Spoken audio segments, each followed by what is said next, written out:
While I concede this election, I do not concede the fight that fueled this campaign. Kamala Harris has addressed the nation after Donald Trump's election win. You're watching Newsday TV. Thanks for joining us. I'm Ken Booth. Now, the vice president called Donald Trump today to congratulate him on his victory. I know folks are feeling and experiencing a range of emotions right now. I get it. But we must accept the results of this election. Earlier today, I spoke with President-elect Trump and congratulated him on his victory. I also told him that we will help him and his team with their transition, and that we will engage in a peaceful transfer of power. Now, throughout her concession speech at Howard University, she urged for unity. Harris also spoke about loyalty to the Constitution, not to a president or to a party. Newsday columnist Joy Brown breaks down the speech. We have had during the campaign, President-elect Donald Trump has said, am I going to be a dictator maybe from day, whatever his words were. What she's doing is she's reminding the American people, look, we have loyalty not to a person or a party. Like, hey, y'all, you got to remember there are bigger things in play here. Donald Trump is set to become the 47th president of the United States. Sherry Einhorn explains how Long Islanders are reacting to another Trump presidency. Let's see, Donald J. Trump coming home. Bang, he's home. This is the mood when the candidate you wanted to win claims victory. This pop-up store in Melville was jam-packed with supporters buying swag after Donald Trump was declared the president-elect. I'm feeling fantastic. Can you tell me why? Waiting for this for 4 years or 8 years. Why? Because we need to get our country back. So what does a second Donald Trump presidency actually look like for Long Island? That obviously depends on who you're talking to. We're going to do the best job. We're going to turn it around. It's got to be turned around. I just hope that he rises to the challenge and understands his great responsibility. Democrats say they're concerned but hopeful that Trump moves past catchy campaign slogans. He promised that he was going to restore the SALT deduction, so let's see if he does it. I mean, he made that promise at the Coliseum. I remember that loud and clear. Let's see what he does on taxes. There's also an acknowledgement that rhetoric during a campaign is one thing, but after the election, it's time to do the job. Now it's time for the winners to move forward and bring the country together, listen to everybody's ideas, and try and do the best job that they can to make our quality of life better, not only here in the country, but in particular on Long Island. Republicans say they're confident the president-elect is ready to get to work, and they claim Long Islanders will see immediate results. I think almost immediately we're going to see two things. We're going to see more security and safety, and we're going to see a true shot at reducing inflation back to the time when he left office back in January of 2021. How he can do that is very simple, through executive orders. For Newsday TV, I'm Sherry Einhorn. Now, Macy Eglin explains what to know about Trump's presidential win over Harris.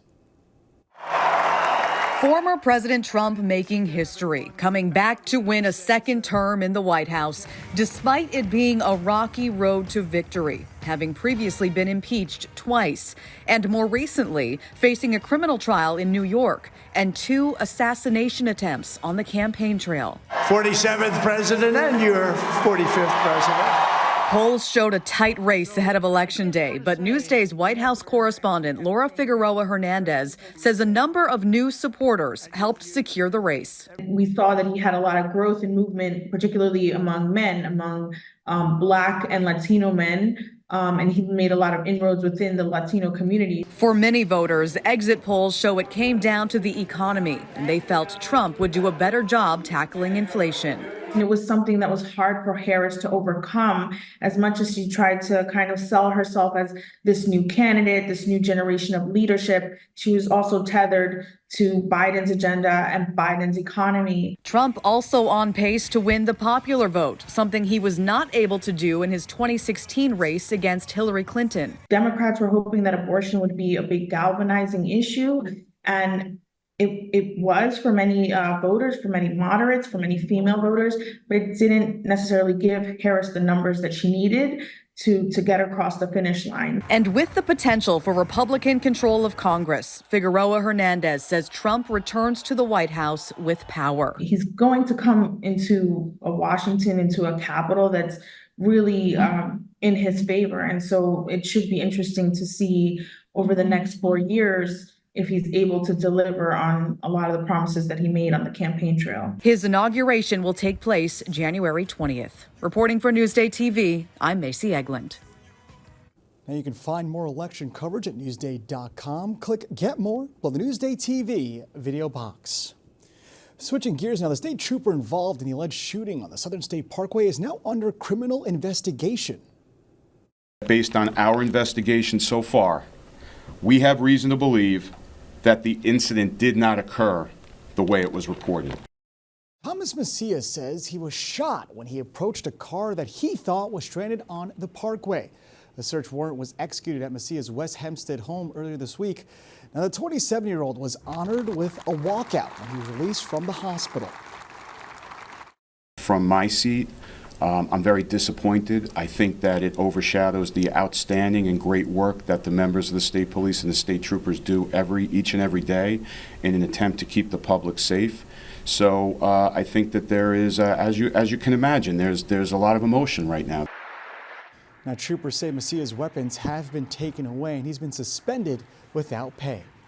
And a bankrupt retirement community is weighing offers from several potential buyers. The Harborside, which has filed for bankruptcy protection multiple times, is home to nearly 200 people. A previous sale fell through, putting the community at risk of closing by the end of the year.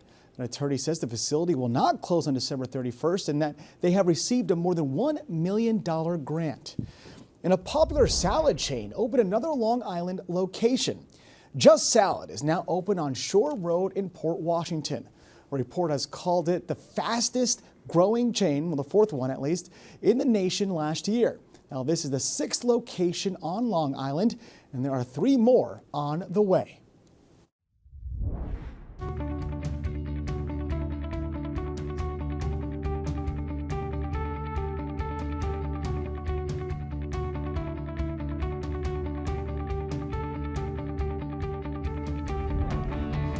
Bumps and bruises are just a part of the game when you hit the derby rink. Jimmy Stewart has a story you'll see only in Newsday. Look at these gals go to it. Roller derby. It's been around for nearly a century, but who would play such a sport? My name is Callista West. I'm a PhD student in neuroscience, and my derby name is Kamikaze Collider. 3, 2, 1.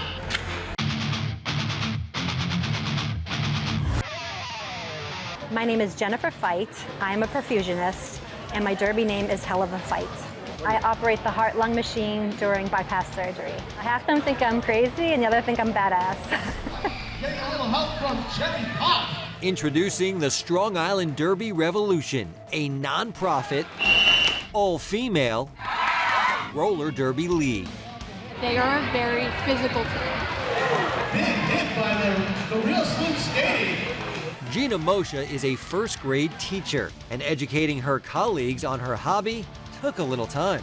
They're like, you're so tiny. And I'm like, yeah, it's what I like to do.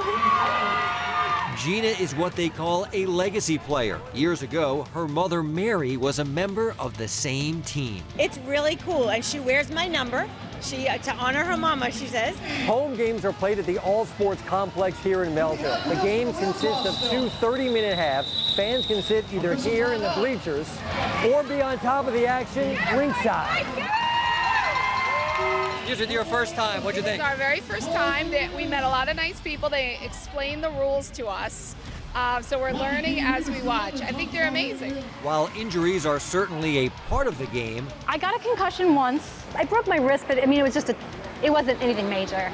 the ladies say what they get out of this league is worth any bumps or bruises. We're all just like one big friendly family, really. I have made some of my best friends playing roller derby. I'm friends with a whole bunch of moms. I'm 23. Some of my closest friends are moms. You know? All because of roller derby. All because of roller derby. Wall up, Black! Wall up! For NewsdayTV, I'm Jamie Stewart. All right, now to read more stories like this, go to Newsday.com, click Get More below the Newsday TV video box. It was a gorgeous day today, so let's take a look at your Long Island weather, shall we? Were you outside? It was absolutely a beauty. So tonight we are just under 60 degrees with partly cloudy skies, and tomorrow it looks like another nice day with temps in the 70s. You'll love to see that for November. Now let's take a look at the 7-day forecast. It looks like we're dry up until Monday with a really chilly but sunny weekend ahead.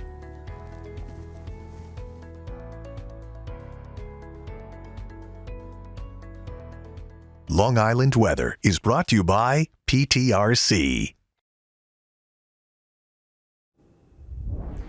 You're watching Newsday TV. I'm Ken Buffa. Thank you so much for joining us.